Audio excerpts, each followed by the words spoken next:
নারীর পক্ষে যারা থাকবে আমরা নারীরা তাদের সাথে থাকবো। ভোটার সংখ্যায় নারী অর্ধেক, অর্ধেক নারী যদি পিছিয়ে রাখে আপনারা কি করে গণতন্ত্র প্রতিষ্ঠা করবে?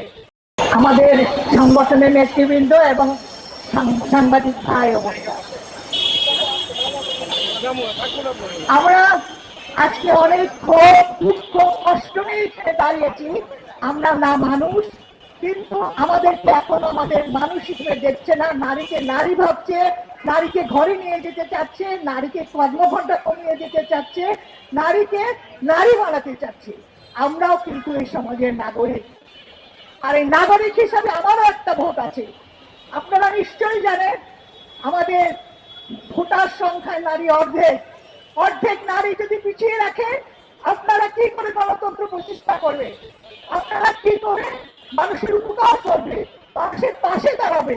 নারীকে মানুষ যখন ভাবছেন না, নাগরিক হিসেবে ভাবছেন না, এই অবস্থা থেকে আমরা মনে করি আমাদের সকলে মিলিতভাবে প্রতিবাদ করা। তো খালি নারী সমাজ না, এখানে যারা কর্মচারী আছেন, যারা আমাদের সাথে আছেন, প্রত্যেককে প্রতিবাদ জানাবে। তার মুক্তিযুদ্ধের এই বাংলাদেশে আমরা সকল নাগরিক ভোট দেব এবং নিরাপদে ভোট দেবো, সহিংসতা মুক্ত অবস্থা ভোট দেব।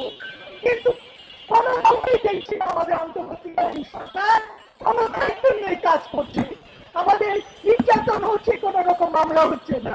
নির্যাতনকারী যারা তাদের চিহ্নিত করা হচ্ছে, তাদের বিরুদ্ধে কোনো অ্যাকশন নেওয়া হচ্ছে না। তাহলে কিসের ভোট? ভোট তাদের জন্য, ভোট নাগরিকের জন্য তো ভোট। নাগরিক কি শুধু চিন্তা করুন আপনারা। এই কারণে আমি চাই আমাদের পক্ষে, নারীর পক্ষে যারা থাকবে আমরা নারীরা তাদের সাথে থাকবো।